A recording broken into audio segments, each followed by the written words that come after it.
Okay. So again, our focus for today was vocabulary and spelling, and just like we always do, I'm going to do a recap over those areas, and then we'll look forward with what's coming up and the module that's available now for our upcoming assignments. So make sure and jump in if you have any questions. At the beginning here, I'm going to be sharing quite a bit, but I'm going to give you lots of time for questions and discussions, especially as we go on with talking about our group projects, the curriculum design project. Okay, so this is posted for you as to look at afterwards, but I'm just going to talk through it and share with you some major pieces from this module that I wanted to pull out and make sure that you were familiar with as we move forward. So guys, you keep on seeing this visual, and I keep on pulling it out in different sessions because this is basically our representation, or the representation I use for the literacy skills that students need to acquire. So hopefully this is becoming really like ingrained in your mind, and I wish it was a prettier picture for you to be ingrained in your mind.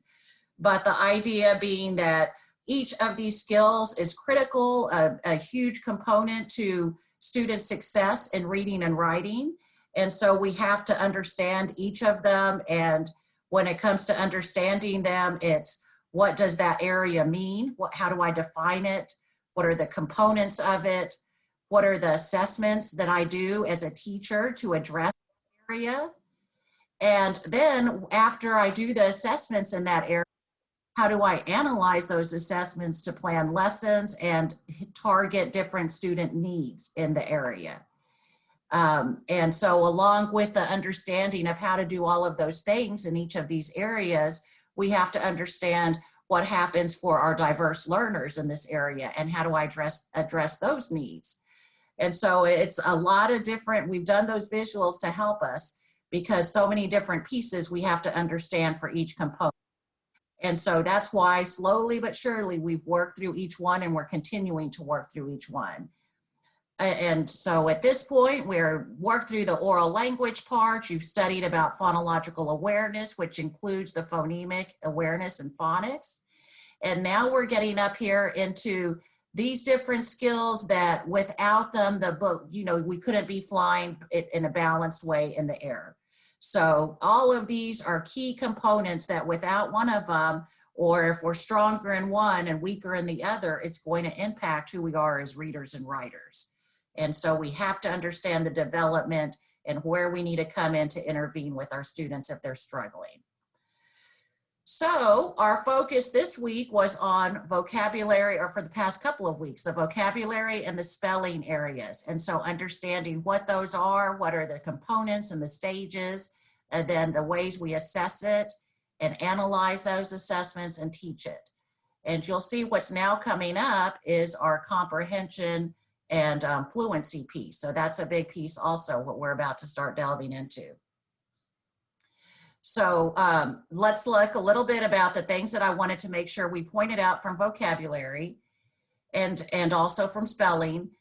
I like to pull this in, and for those of you that have been either attending the live Science of Teaching reading test prep sessions or the recorded sessions, you're seeing things a couple of times, which is awesome, and hopefully helping you to grasp the material better. So that I'm saying that because there's some carryover between the sessions I'm doing there and the ones and what I'm pulling for our classwork. And I'm doing that, guys, so you see that alignment. I mean, really, this reading class is the one that most closely hits all of those components, all of those competencies in our Science of Teaching reading exam. So it makes this class really important, and I really work to give different opportunities and resources so that you feel more comfortable with each of these areas. So pointing that out, we're looking now, what is our alignment with what we did over the past couple of weeks and what you need to know for that exam, as well as in your own classrooms. All about vocabulary development. What is it? How do you teach it? The assessment and the development, understanding what's appropriate at each grade level. So that's where that cross study between your TEKS and your competencies has to come in. And then we have carryover, guys, because you also take the EC through 6 exam or the 4 through 8 exam. But there's these same competencies that are covered on these exams, but now the emphasis on these ones are for upper grade students. Remember, science and teaching reading addresses the pre-K through 2nd grade. And then your EC through 6 is more emphasis on 3rd through 6, and then 4 through 8, if that's your area. But as I keep saying, there's overlap. And so as you're studying in one area, it helps you because information that is familiar as you're studying across the exams. And so that's why I actually hopefully a comfort to recognize like they're not all isolated things that you need to know. It all overlaps. So this what does vocabulary instruction look? Example of vocabulary instruction. Remember, I like to provide resources that align with the vocabulary that we need to know for ourselves and examples of how this would look in our classrooms. So let's watch this, and hopefully it aligns with what you've already read and what you already understand about vocabulary instruction. Oops, just skipped right up.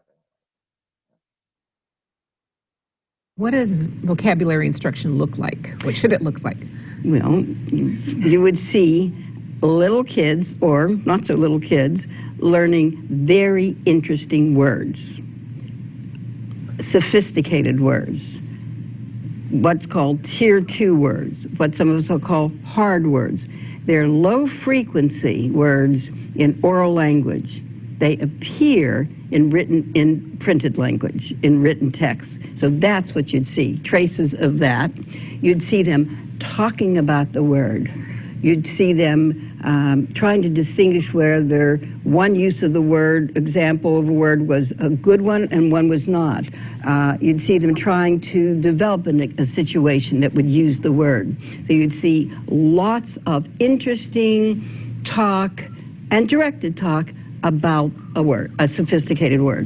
Give us an example, like from corduroy, if you can remember one. Oh, well, I bet you've read it a lot of times. Well, corduroy is a special one that I like because early in a program of research, my colleague Margaret McCown and I used to go out to kindergartens and first grades and read stories to kids, and then afterwards pull out a couple of the words. And one would read and the other one would take notes. So I was reading A Pocket for Corduroy to a kindergarten class, and we'd gone through it, stopped and asked some questions, and afterwards I said, so one of the words in the story was reluctant. Do you remember Lisa was reluctant to leave her teddy bear in the laundromat?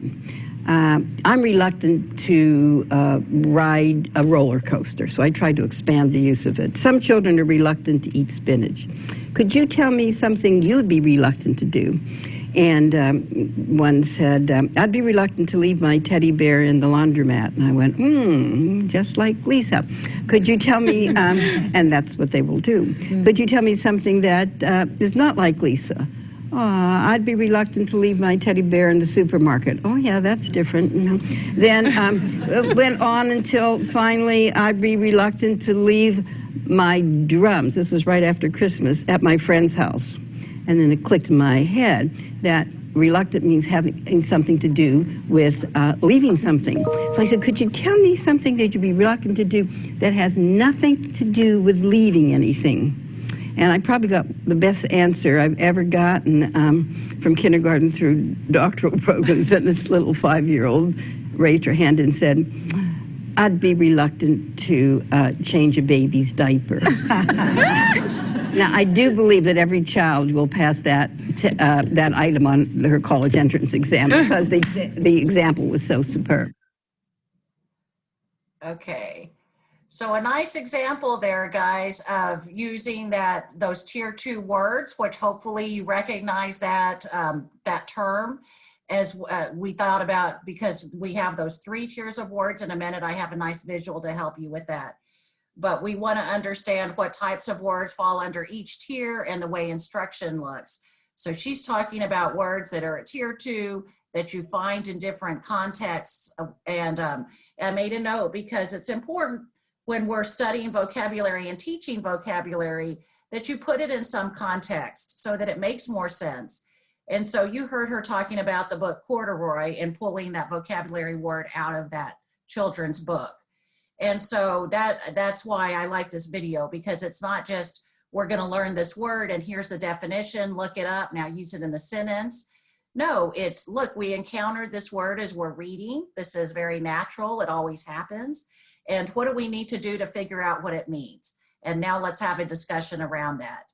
And you can have those types of discussion in a read aloud, or, you know, in social studies, in science, in math, because that's that academic language that we need our students to acquire at that tier 2 level.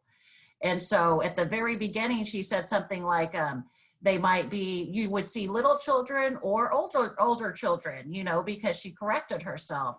Vocabulary learning is done at every grade level, even at 8th grade, 9th grade, high school.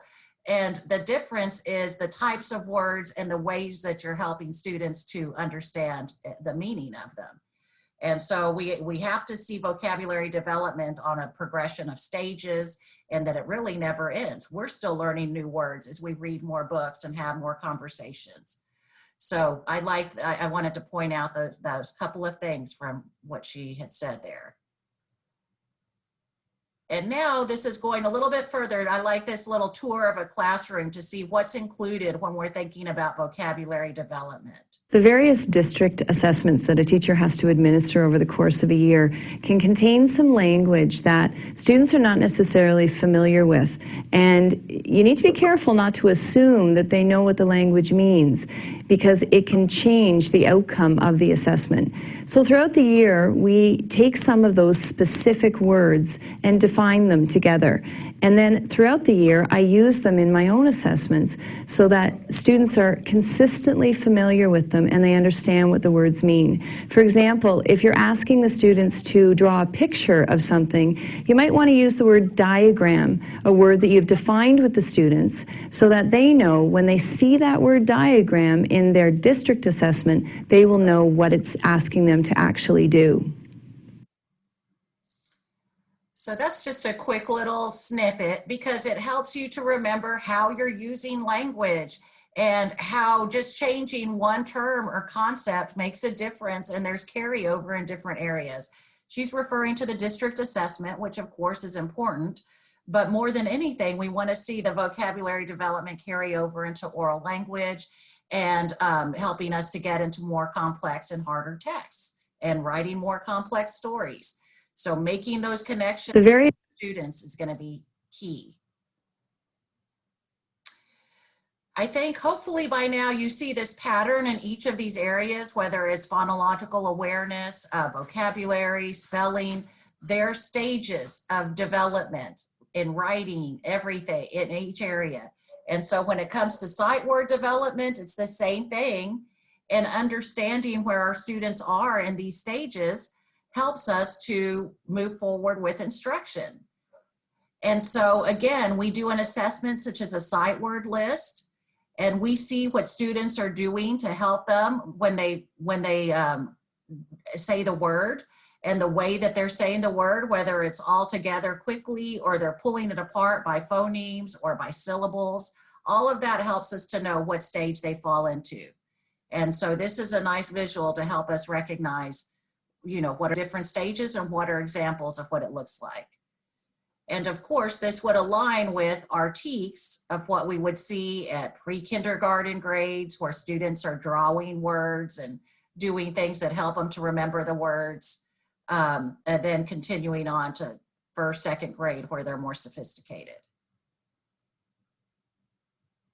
Some of the articles and some of the things that we talk about is the need for developing word consciousness. So that's a key term here, word consciousness, that we need to develop in our students. And so again, the awareness of the language that we're using and when we're using it, when interacting around books and writing, is really key. And so this visual helps us to think about, you know, those types of things that we do at different points when we're doing a read aloud or in small groups, either before, during, or after reading. And it gives you some different ideas of activities that might be effective there. And those would be activities you do related to words that come out of the text. And so the next step is looking, if you don't know what these are, is to do some further research to say, well, what are these chunks and what is a concept sort? And so that makes sense too, so that you really can connect the activities that would go.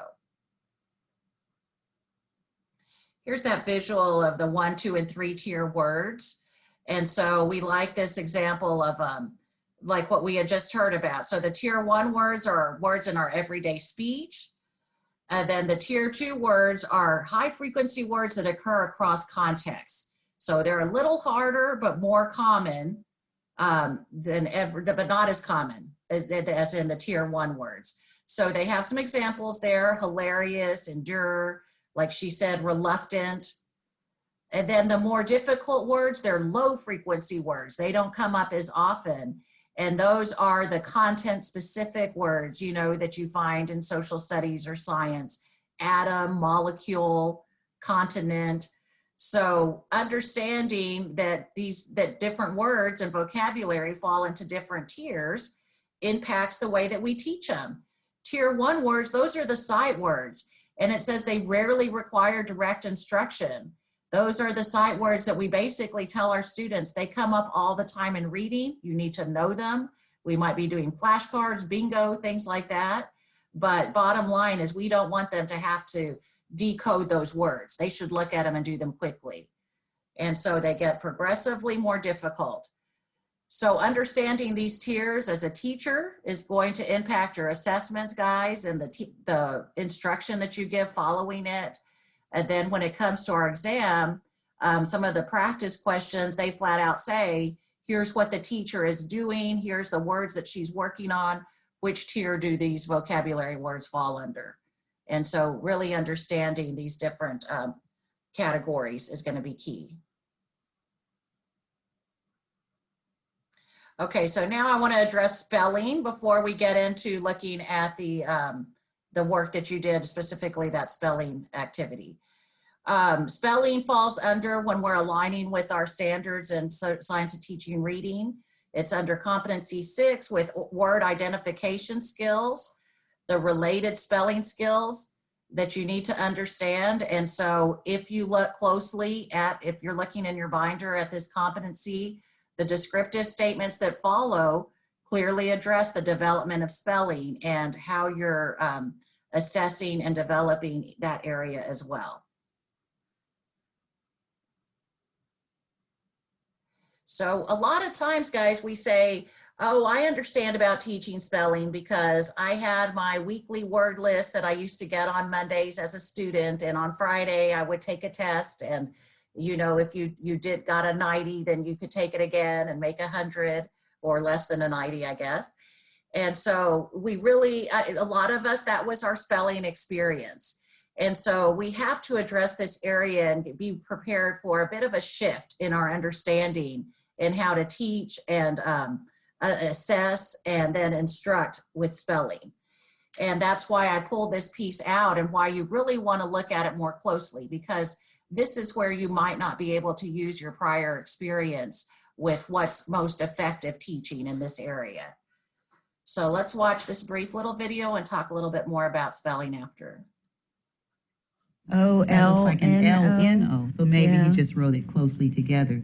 Dr. Louisa Moats trains teachers across the country how to interpret spelling mistakes. It's important to learn which errors are not a sign of normal progress, but instead an indication that extra help is needed. Yeah.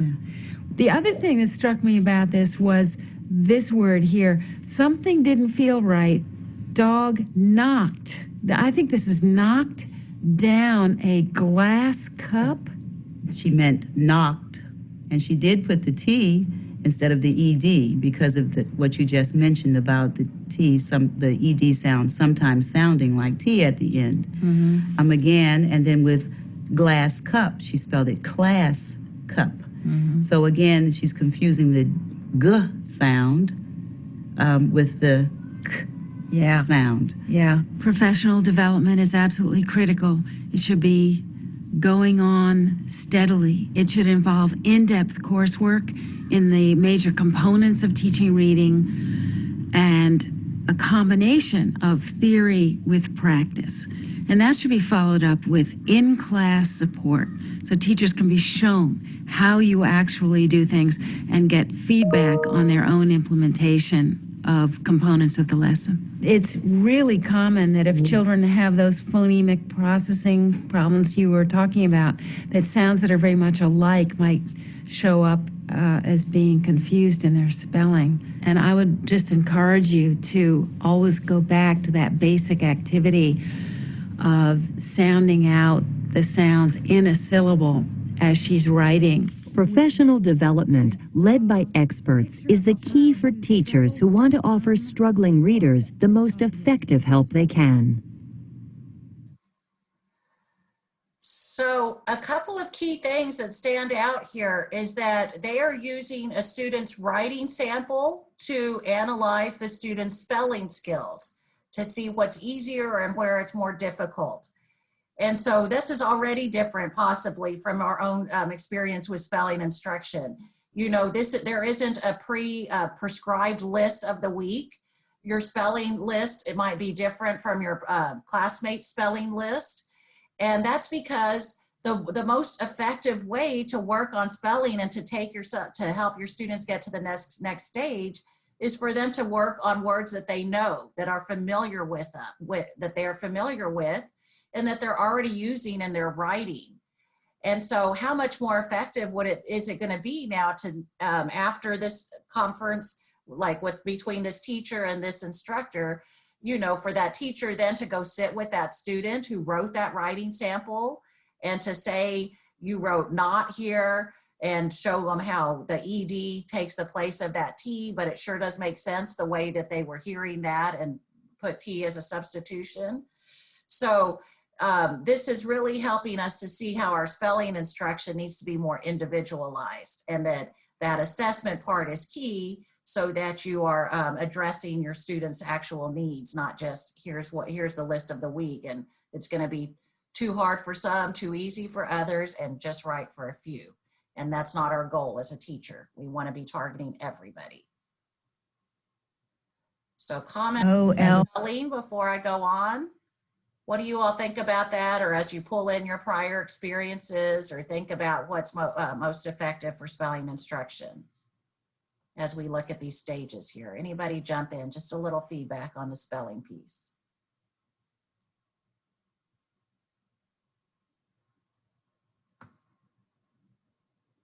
Well, I like how you can see like the stages, how it improves. Like at first he had missed the vowels in the first one, and then he's getting closer, and then it's like, okay, the vowels are in the wrong place, but they're getting there, so you can actually see the transition. And in each stage it kind of makes sense where the student is coming from, but we're guiding them from what we see to the right direction. So that's what I like. Yeah, good. Thank you. Exactly. That once we become more familiar with the stages, then we look at a piece of student writing and we can quickly place them into the stage. And then following that, we think, and here's the type of instruction that they need because we understand the stage and what's most appropriate. And so, yeah, you think back to observing or your own, you know, if your mom saved those boxes of writing early drawings that you did, it's probably the sun, a house, and a few letters on there. And if your mom asked you what you wrote, you might say, this is my family, this is our house. And so you might see an F on there, an H on there, and it might look like nothing, but maybe there's some representation there. That's that pre-communicative stage. Who else? Anybody else? A little feedback. Think back to your own experiences, share that, and compare that to what you see now for what's appropriate for instruction in spelling.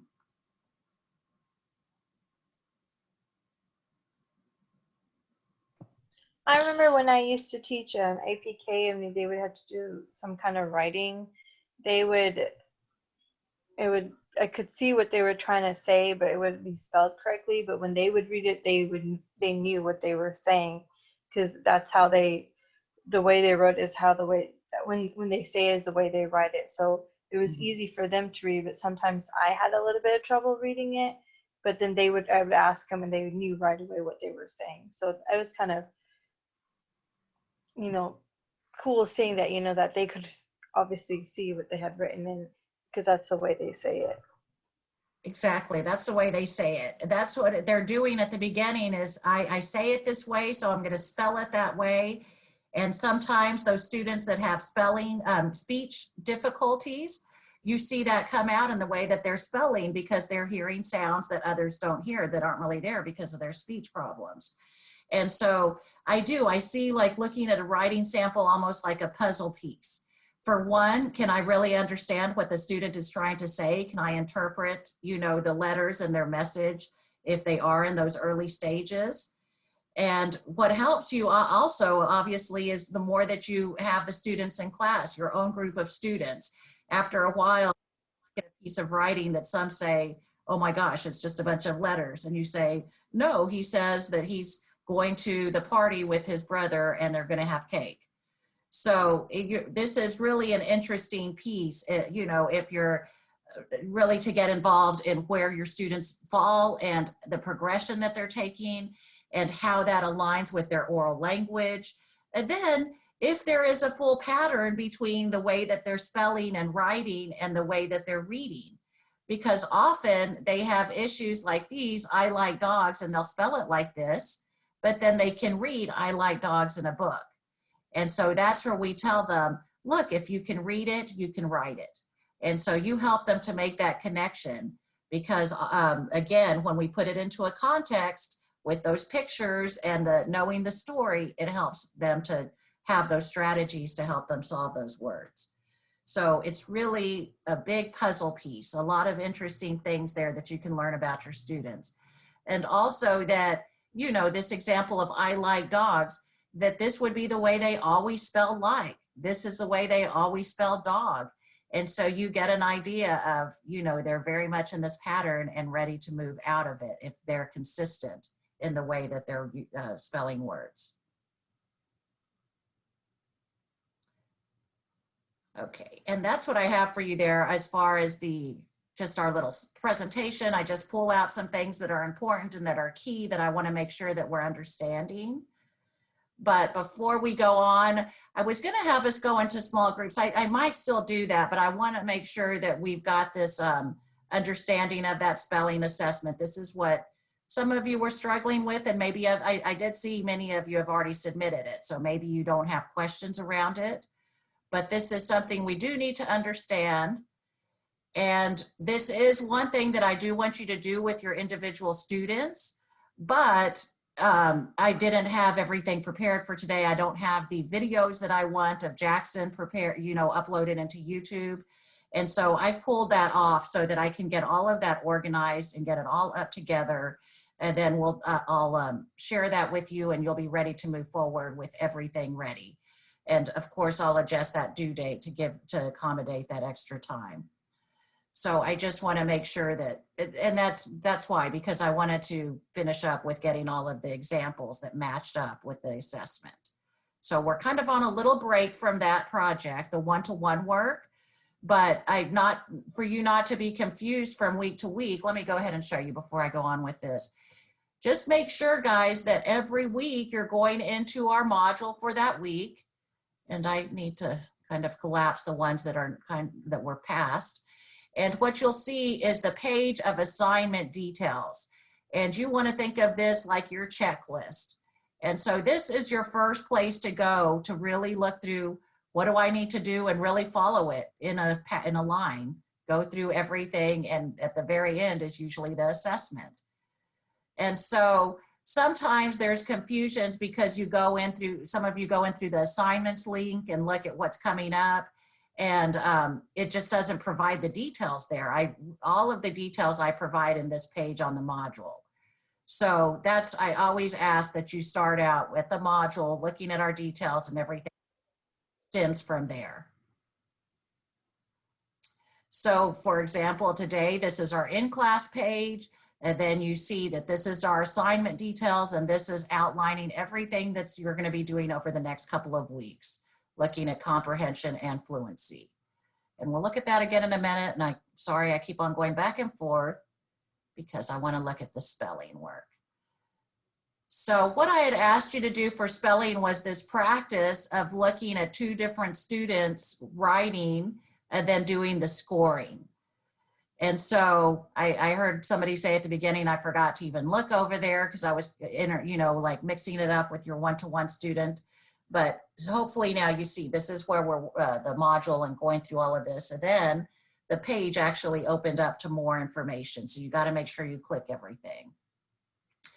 Okay, so can you tell me where that is? Because I totally missed that too. Was that sure. the modules or? It was in our module for this past week, the past couple of weeks, vocabulary and spelling assignments. And so these were your readings, and then you've done those pair decks. Yeah. And then you continue on, and here's the practice session. Oh, I totally missed that. Practice. Okay. Gets you to that. Okay. So I do want to review it, but maybe it's just an organizational thing that was confusing for some of you. So maybe there's not as many questions about how to do it. Okay. Yeah, I did the other stuff, but I don't know how I missed this because it was under the module. Okay. All right. Okay, good. Well, then you can go, you can do it afterwards and get it turned in over the next couple of days. Okay. Thank you. So this gives you some, what I provided there was an example. This Words Their Way text is an excellent resource for thinking about different, to give different ideas on teaching spelling and the instruction that follows it. So it includes the assessment in that text, and then it includes instruction ideas and suggestions to follow. So the first thing you learned about were the different stages that students will be falling into, and then exactly how to administer the assessment. And it's basically like a spelling test that you're giving them, just like the ones that we might be used to. I'm going to call out words to you and you're going to spell them. The thing that makes it different is the way that we score them. Here's our list of words, and the way that we score them isn't just checking it off. We're going through and actually analyzing the different parts of the words and what the student has done correctly and incorrectly in each of those areas. So that's what I want to show you. We have our example of our student. This is my Sammy from a couple of years ago. And so he's like, you're looking at your elementary list of words. And so this is his results. And what our job was to do in this assignment was to actually analyze them. Score this, do a score on this, correct? And so now, I'm going to go ahead. Okay, go ahead. Thank you for raising your hand. I never see that little emoji. Go ahead, Viviana. Okay, so this spelling assessment is the one we're doing in the second meeting with a one-on-one student? Yes, it's one of them. But like I said, I don't have it posted for you in that same section yet, but it will be there. And you will decide, well, actually, you should all be on your primary spelling inventory because they're K through 2. You won't go through the higher one. Yes, so you will be doing this one with your student as well. And so everything you need is included here, but it's also included, it will be included in your one-to-one page so that it's all together. So then as we look at the example of his writing, and then we have to look at the score sheet, and that's what, as a teacher, you're doing that side by side. Let me see what he wrote, and then we score it on the score sheet that's provided there. And what you're doing is basically checking off if he got the word all correct, or Xing it if he missed a part of it. And so right now, guys, go ahead and look at yours if you have yours ready, or if you don't, then look back at it, just kind of review together here. Because I just, right before class, when I was getting questions, I was like, let me hurry up and do this real quick. So I have an example for you. So now, let me show you this example of how it looks scored. I'll just rotate it around. And I'll post this for you too. I just finished it up. And so if you're looking and, if you're able to look at your own screen and look at his spelling list and look back at this, kind of a back and forth. So this is showing us what are the words in the list. Of course, these are the ones that I gave him to spell. And then these are, so for fan, he spelled F-A-N. And so that tells us in this example that he did the beginning consonant right, the final one correct, and that short vowel A correct. And so this is what makes it a little weird, is just that the letters are in different places because they're all showing us these different stages, right? And what area they represent in each of the stages. And so you're just making it like a checked list. And so the checks you see represent where he got it all the way correct in each of these words. And by the way, some of you might say, well, some of it is hard to understand. His writing is messy. And so then maybe you don't give credit if you're not able to read it. If you're sitting next to the child giving the assessment, you might say, please write that one again so I can see it clearly. And these results are based off our student, or are we using the example provided? Right now, we're using the example provided. Right now, Okay. I'm showing you what the score sheet looks for this example right here. This is the Thank you. example. I have a question. Okay. What if you already turned it in, but you did it with the child that you you did the assessment on? Well, then save that because you will need it for later to turn that in for your one-to-one work, and then go in and do this example so that you have this assignment in there. Okay? Because the assignment for this was to score the S example and the R example. So when we look at the assignment, there's the example and now score it, and now look at the R example and now score it. And then you do which activity would match, and you'll put it, that's what you submit for this assignment. Oh, okay. Is it okay if I, instead of doing check marks on the correct ones, I mark the mistakes and then subtracted that for the points? Because I submitted it with the highlighting the mistakes instead of checking each correct answer. That's fine. It's fine. However, the bottom line is that you then get, and what happened to my little, there it is, that you get to the score at the end. It doesn't matter how you're marking it so long as it makes sense to you. And so you see, this actually, is a great illustration how this, obviously these earlier words are addressing the emergent stages. And so they're a bit easier. As we proceed down, we start seeing some X's where it got harder. So he might have gotten one part of the word correct, like in fright. I think he spelled it F-R-I-I-T, maybe. And so he didn't get the I-G-H piece. So that tells us he's not getting this long vowel pattern consistently. And so this is the example, guys. This is what you would submit for that S example of the scoring. And so what we do is now go through and say, okay, in this one area, beginning consonants, he scored 7 out of 7. He's got this stage, he's beyond it. Final consonant, 7 out of 7. All right, so this tells us he's out of the early emergent stage. And now let's see, emergent middle stage. 7 out of 7, so he's still good there. And now we get to the letter name alphabetic late stage. And we see that he gets 4 out of 7. The next one, he gets 5 out of 7. I'm going to stop right here when it comes to instruction for Sammy and say that this is the stage that I want to address because it represents where he made the most mistakes in the earliest stage. And so this helps me, I circled it to help us say, okay, now when I go to the next part of this particular activity, oh shoot, sorry guys, I have too many things open here. When I go to my next part, it's going to, I have so much junk. Show me exactly what I need to do for Sam. Okay, it's going to tell me what the assessment is or the activities that I need to do with him. And that is what you do in the part after the scoring, is looking at the spelling activities and saying, here's what would be next for him. And so the reason you do this first, you're supposed to practice and try and complete the spelling activities, is because then you'll do it with your student one-to-one. And so it was really the idea of practicing it on your own first. So now jump in. What questions do you have or comments about the way that we're using this assessment and what it tells you? So we're going to use the exact same primary spelling assessment on our student, right?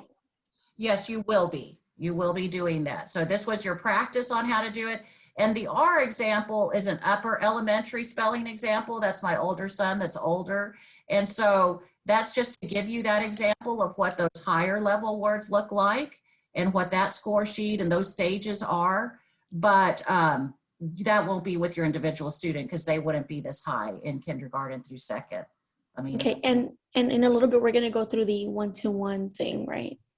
yes, what I'm doing, like I said, I made it unavailable because I'm still putting the examples in, and it was getting confusing, I think, with the overlap.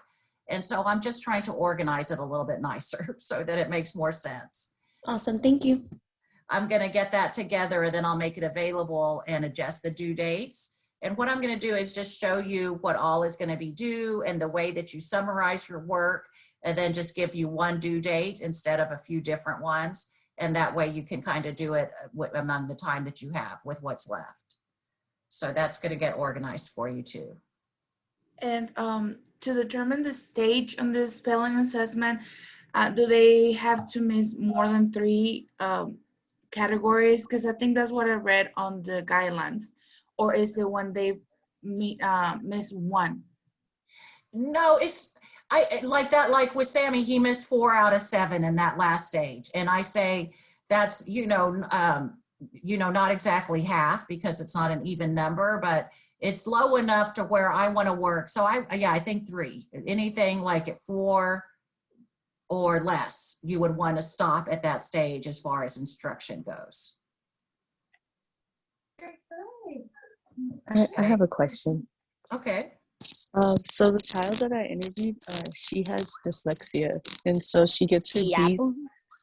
She gets her B's and her D's confused, and so in the word dig, instead of putting dig, she put big. But I knew that she knew how to spell it. So what do we do in that kind of case?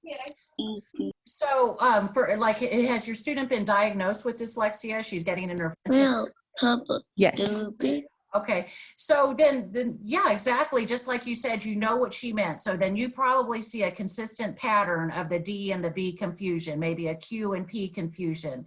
And so then then I would give her credit for the D for the B. I would give her credit for the P for the Q. And that makes the most sense if that indeed, if this was your classroom and that was your student, understanding like, I understand her development and we're working on this, along her progression with her intervention. But meanwhile, what you're really trying to figure out if she understands the consonants and the sounds, and that indicates that she does, if she's just showing that confusion. Okay, thank you. It's the same as those kids that have speech problems, and Sammy does have speech issues. He did, and so he would put, like for dig, he might say pig. He might spell it with a P because everything that needed to have the duh sound was a puh when he was first developing. And so a teacher might say, oh, he's all confused. And I say, well, that's the way he says it. So that's the way he spells it. And so you really want to look for those deeper patterns. Okay, guys, so any other questions about that assessment now that we've had some time to talk about it? Do you, because now you might need a little bit more time to finish that up, and I want to make sure you're able to do that. Does all of that assignment make sense for you? Jump in if you have any other questions. Okay, so then everybody sees that this is the piece that was due when we look at the spell practice. So finish that up if you haven't yet, and hopefully that analysis makes sense to you, because yes, that is what you'll be doing with your student. And then I'll say, now plan an activity for them based on which stage they landed in after you score and analyze that. Okay, well then I'm going to move on if you're feeling comfortable with that. I always feel badly when I get a lot of questions around the same assignment. It tells me I need to reorganize and give more details. So I'll definitely be fixing that up so it makes more sense for everybody. So now, guys, what a couple of things before, but I want to make sure that we see, before we talk about our projects, you see what's coming up, everything. Actually, I have it ready for you. Oh gosh, I hit all this right here. So make sure you're looking at our page here, assignment details. That's where you're going to find out the steps of what you do and in what order. So like I said, we're focusing on comprehension and fluency. I always put a lot of resources, guys. Some of them are shorter, some of them are longer, but it's just things that I feel like, you know, when I'm going through and looking through the available literature, that I feel like this is going to be key. This is helpful and includes important information. So it might not be that you do a close reading on everything, but you're highlighting things that look familiar and how they, hopefully you're seeing them across the different readings. And so that alignment really brings it to light more for you and shows you the importance of it. So that focus on comprehension and fluency, and then going all the way through just our usual thing. And so the same thing, you'll have a little practice in each of these areas, and then you wrap it up with your assessment there. So hopefully I have those links working, but I know I have a few that I can count on to help me out if I'm missing anything there, and I'll get them ready for you. But I try to make those adjustments ASAP when I hear from somebody. Now I want to give time for looking at this curriculum design project, guys, because this one is, you know, you've got you really want to think about at this point, we've got our module work that you're doing every 2 weeks. When we meet, we talk about that. So you look at the module and your assignment details. And then you've got your one-to-one work with your student that right now is not available, but it's about to come back available. And then the third piece is your classroom literacy project. And so really keeping those separate, even though the content does overlap, but just thinking about those as 3 separate assignments / projects that you're working on and knowing the due dates for each. So the classroom literacy project, guys, is not due until later on in the semester. I don't have my calendar open now, but I know it's towards the last weeks. And that's because you are really, the idea of this project, and hopefully I think most of you have already gone through and reviewed the voice thread and started to see your assignments. So we're going to talk about that. But just like I said, the idea of this assignment is basically to consolidate everything that we're doing throughout the semester. So now we're saying, I've looked at each area of that hot air balloon that I keep bringing up, and I understand that each of these areas need to be included in every grade, you know, especially in elementary school. All of these areas must be included. And so what does that look like in these different grade levels when I think about each of the literacy skills? And that's what the project is all about, really thinking about whatever your assigned grade level is and showing us what assessments are done in each of these areas and what does instruction look like. And so again, a great resource for us as teachers to look at in the future and say, is this aligning with what I need to include? And also, again, those TEKS are what is an important piece of what we need to know for our exams. So when they say, is this effective instruction for first grade, you'll know because you're familiar with the TEKS and you know what's expected in that grade level. So a lot of different reasons. The work that we're doing week to week, and with a one-to-one student, you're really thinking about how do I address these different skills with a student one-to-one. So that's the assessments and the lessons that you're planning in each area with that one-to-one project. The classroom project is more, what does this look like in the whole class for the whole group? So at this point, I have gone through the preferences that you provided for me, and I gave you a choice if you wanted to do work in individually or in groups. And so I included that. Where is that? Our preferences. Oh wait, this is not our, sorry guys, I have too much junk up again. You should see your group work assignments here as well, if I can find it. I had also posted that. It's right on the bottom, the CLP. Oh, it is. Thank you. I'm not going far enough down. Right there, yeah. Or you just passed it. There you go. Thank you very much. Okay, so when you download that or when you open that, you should find your name with a group and a grade level. Unless you told me you wanted to work individually, then you just see your grade level. If you don't see your name, it's because I didn't receive your preferences sheet. And so I didn't include you on a group yet. So make sure and like submit that now, and I'll go through after we finish up and add you on. If you want to work individually, you'll see your name down here, or I'll add you to a group if that's what you're wanting as well.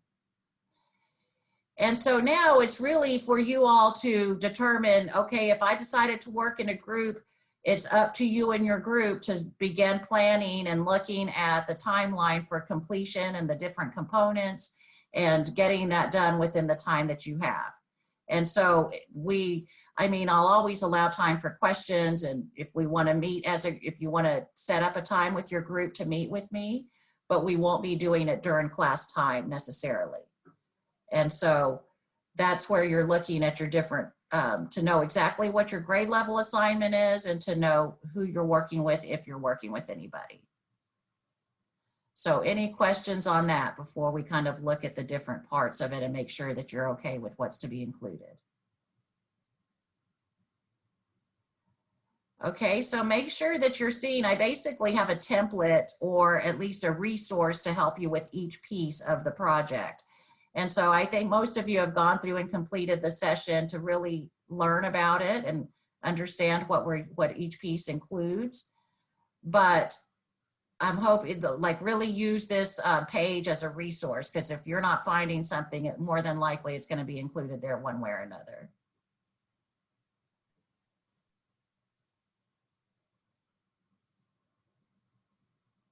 So again, you make this like a template. You feel free to just use background, all of that, and just respond to the questions depending on your own assignment. Or you can change it up, change the background, make it your own, make it more creative, just so long as you include the different components requested in each area and on each slide. Okay, guys, so what questions do you have? I'm not going to go through each part because that's what you've already done. And so I just want to address specific questions and see so that you are all now ready to move forward with this. Even if if you really start looking now and look ahead to the due date, which is a few weeks away, several weeks away, it helps you to see, you don't have to rush. You can take it piece by piece and have time to do that. So jump in with questions, or I'm just going to assume that you're doing well and that you are you're ready to start working either individually or with your group. And so it'll be up to your group. What I'll do is make a discussion board thread for each of the different groups. And that way that'll be a way for you all to communicate with one another just to start with. You don't have to use it. Maybe you all are in other classes together, but that might be if you don't know your partners that you were assigned to. I'll have the discussion board up there. Okay, guys, so are you feeling good about that? There's no questions for me to respond to right now? No, I don't have a question about this, but I do have, and I don't see it anymore on Canvas. Maybe you took it down, but it was the one-to-one. Yes, I did take it down because that's the one that I'm wanting to make it more clear. Like I said, okay. I have older videos of Jackson and more recent videos of Jackson. And so they don't really align. And so I don't like the ones that were coming up. So I really want to just fix that up and make it more organized and where everything matches up. And that way it makes more sense. So just give me a day or two. I'm actually uploading videos and that will be all organized for you. Okay, other questions, guys. So now we're wrapping up. You should see everything available, getting everything together, and hopefully answering questions you had over the past week's work. So that's what I have for you today, and you're ready to move forward with completing the next week's module on comprehension and fluency, and move forward with the project. And as always, you guys do a great job of communicating, either through text or email. Since we're not together every week, just feel free to get in touch with me any way you need to.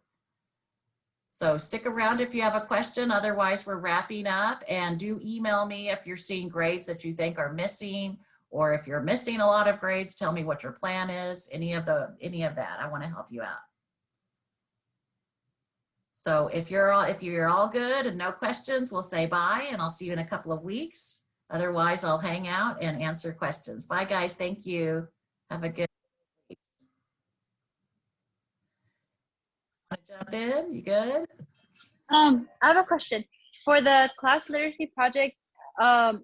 We're all working on the same template, and we're all submitting that same one, or there, because I don't know if it was for this assignment or if it was for another class, but I thought there was parts where they were saying that each member of the group has to do something like in the voice thread. I think that was correct. Like there was parts where we could do one as a group, and then everything had to be other parts had to be done by each individual member.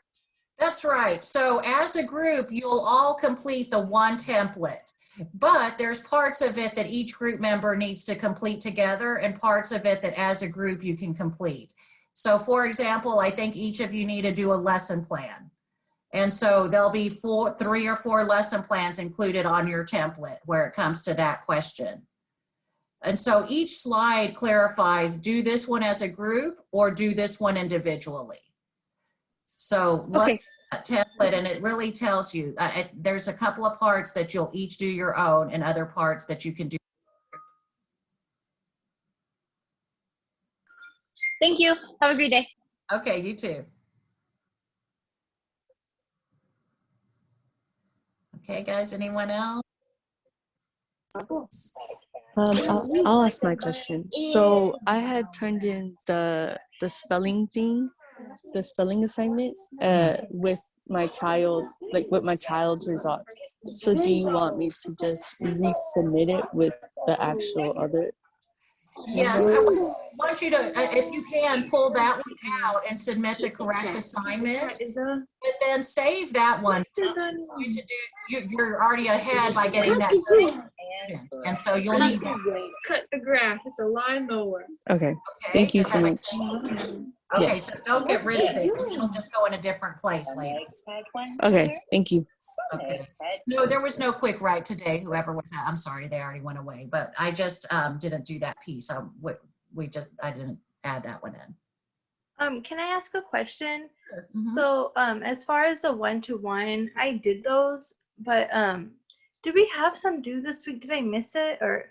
No, we originally did, but now I'm going to redo it. There's been all gonna be due at one time, right? And so I'm going to adjust the due date. Some have already turned it in because they were ready, but it's not required, and you might have not. It might not be all the way correct because I didn't have everything posted.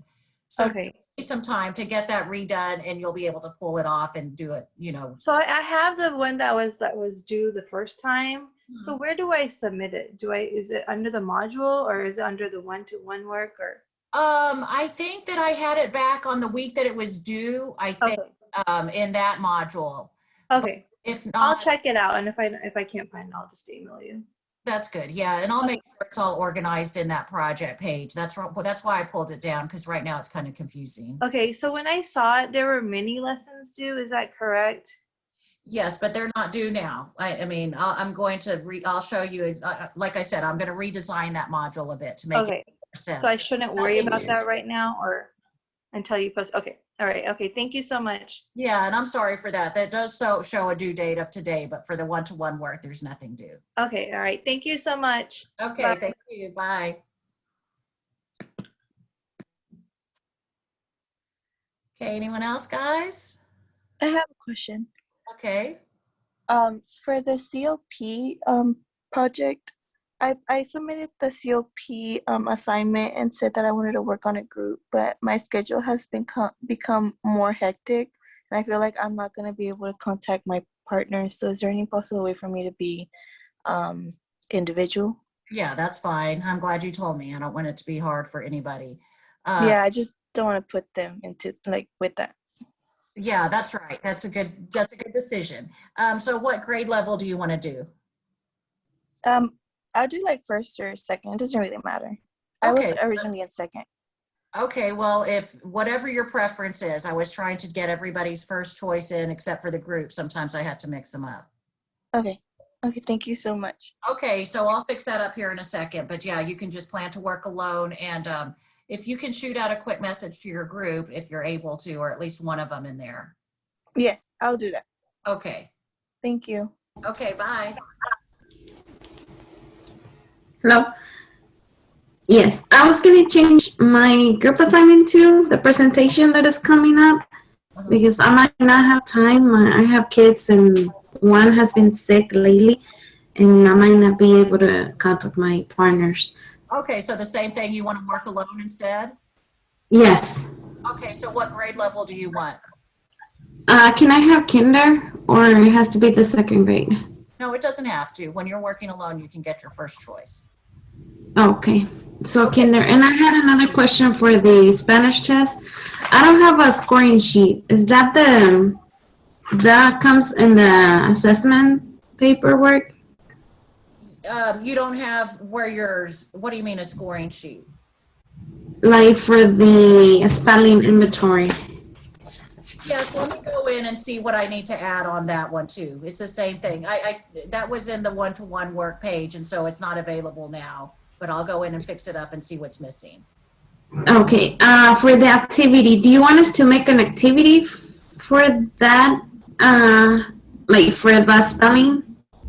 Yes, so for the assignment that was due today in that spelling practice, it's scoring those two examples of Sammy and Robbie, and then you open up the page that says spelling activities, and it'll tell you which activity will you do for Sammy, which one will you do for Robbie, based on the stage that they're in. You know, so all of that is all outlined in what we were just looking at on the module. Oh, okay. Because I don't think I saw it. Okay. Caitlin, do you have a quick question? And I'm going to share my screen and help Guadalupe, or do you want to wait until we're done? Oh, maybe she's not there. Okay, well then let me show you. I'm going to go all the way back in all my mess. Over here to where that module is and show you where, okay, there's modules. This was last week's. Vocabulary. So under the spelling practice. So first, what we looked at was the Sammy example, and there's the score sheet. And so that's what you're supposed to do, is do that score sheet for Sammy and Robbie. And then you complete this little sheet right here. It's basically a template. And so it's almost like a fill in the blank. Look at their scores, and now what do you do with them? Oh, okay. Yeah. So that was an example. Okay. I didn't see that part. Yeah, so that's basically the last parts, because you want to not just know how to score it, but what to do with the information afterwards. Now we're going to teach something that's appropriate for them based on their stage. I see. And so just like I said, once you find out what their stage is, you can just Google that spelling stage, and all these different activities will come up for you to choose from. Oh, okay. So we had to use those score sheets to get the assignment done. Yes, for this assignment, it goes with the score sheets. The Sammy one goes with this one, and the Robbie one goes with this one. They're all connected. Oh, okay. I was thinking we had to do the scoring sheets with our student, the one that we're working. Yeah, that was the confusion for a couple. I feel badly, but now, does this make sense now? Yes, thank you. Okay, yeah, you're basically doing a practice with these two students, and then you'll do it on your own with your own student. Oh, okay. Thank you. Can you still submit it? Oh, sure. Yes, that's why we needed to talk about it today. So go in and pick. All right. Thank you. Okay. Have a good couple of weeks. We'll talk to you soon. You too. Bye. Bye. Caitlin, are you there? Did you have anything? Or you're not there? All right.